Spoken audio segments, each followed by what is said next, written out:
I don't know if this camera does Jimmy here justice, but this is Jimmy, and Jimmy looks disgusting. Jimmy here is a SCOBY, and I use Jimmy to brew kombucha. And if you don't know what that is, I'll explain all of that in a second. And recently I was brewing a new batch of kombucha, and just around that time, I happened to see a video online that was all about food contamination compulsions and mental illness. And it reminded me of how, making something like kombucha at home, brewing it for myself, giving it to other people would have been something totally impossible, not even something I ever would have imagined doing when I struggled with mental illness, because I had so many food-related compulsions in the past. Getting over food compulsions, contamination compulsions, and those related fears is a really useful model for really getting over any compulsion. So that's what I'm going to talk about today. But first, let's go through a bit about what the hell this is. So a SCOBY is a symbiotic culture of bacteria and yeast. Let's get a bit of a close-up here. So basically what you do is you brew a batch of tea, throw a lot of sugar in it, and then put it inside the jar with the SCOBY. The bacteria and yeast then start to eat away at the sugar, and they start to make this fermented drink, kombucha. But before it's totally done, you then take the liquid out of there and put it into a jar with a bunch of fruit, and then leave that jar with the fruit to rot at room temperature. You could say the yeast eats it, processes it. Now, if you're somebody that's struggled with obsessions and compulsions around food and contamination and germs and all of that kind of stuff, you can probably imagine how awesome it is to now be able to have this alien bacteria monster living in my kitchen at room temperature, so I can feed it rotting fruit and then drink its acidic waste products. That's awesome. Now I'm going to share a bit about where I was at in the past with the compulsions, and then talk about the journey to getting over those, to growing my own super sea monkey in my kitchen. I don't only eat weird bacteria things. This is also a journey of learning how to enjoy food and cook food, like actual food, not like just bacteria blobs. So in the past, I was terrified of eating something bad. I was terrified of giving other people bad food and them dying and me getting blamed for it. I was always checking food and looking at it and Googling things online to see if food was okay. I was always Googling symptoms and checking symptoms, and thinking about what I ate and oh, did that look like that was contaminated? Or maybe that place didn't look so clean, and oh, what about that? I was constantly obsessing about food. I was avoiding food. I'd throw away food if I thought there was any chance that not just that it was contaminated, but maybe it was too close to something that was contaminated. I was only cooking with frozen food. So one, because I was convinced I thought food was poison, so I would only buy frozen food because that was made by companies, and I'd sue the company. But also I didn't want to touch raw meat, so I was terrified I was going to touch raw meat and spread that. But then also when I would cook meat, I would just cook it beyond the rubbery burnt stage, because I could never be certain if it really looked cooked enough. I had a very poor relationship with food, and I literally wasted tons of food, tons of money, tons of time and energy. So when it came to recovery and getting over mental illness, a key part of that was that I had to cut out the compulsions I was engaging in inside my head and outside of my head, everywhere I was interacting with food. Now, getting over food-related obsessions and compulsions is absolutely 100% the same as getting over any other compulsions. It's accepting the uncertainty in your head, not engaging in compulsion, doing something you value. The number one suggestion I can make with this is to take your time. Something you can do is write out all of your compulsions related to food. What you do inside of your head and what you do outside of your head. So get them all down. You can order them by which ones are going to be the easiest to cut out and which ones are going to be the most difficult. And then map those compulsions out over many weeks, ideally months, because you are going to work on this. It's going to take time, right, to build a healthier relationship with food. These compulsions, cutting them out, and so in a sense, these obsessions are going to frighten you a lot. This can be really anxiety-inducing work, so be prepared for that and give yourself the space to work on cutting out these compulsions.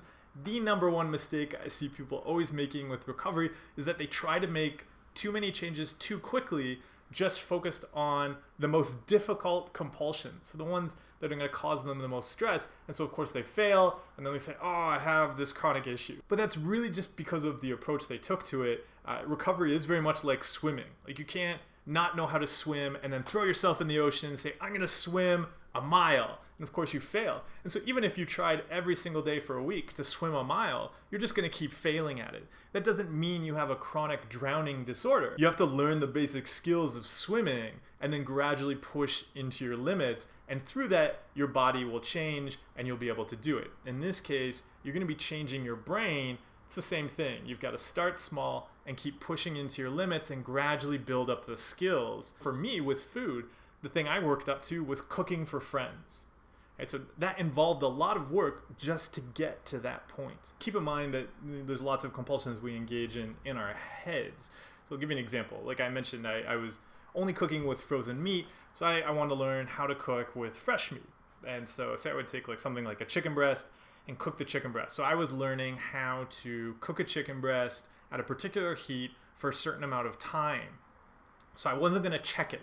I was going to cook it at that time, and then I was going to eat it. The problem was that at first I would engage in lots of checking compulsions in my head, and I would, the whole time be, still looking at the meat and be like, oh, is it really okay? And then after I would eat it, I'd be checking what was happening in my body, and I'd be thinking about like, oh, like maybe I shouldn't have done that because I've got this work event coming up, and now I'm going to have food poisoning and I won't be able to do the work event and all sorts of things like that. Remember that those are compulsions too.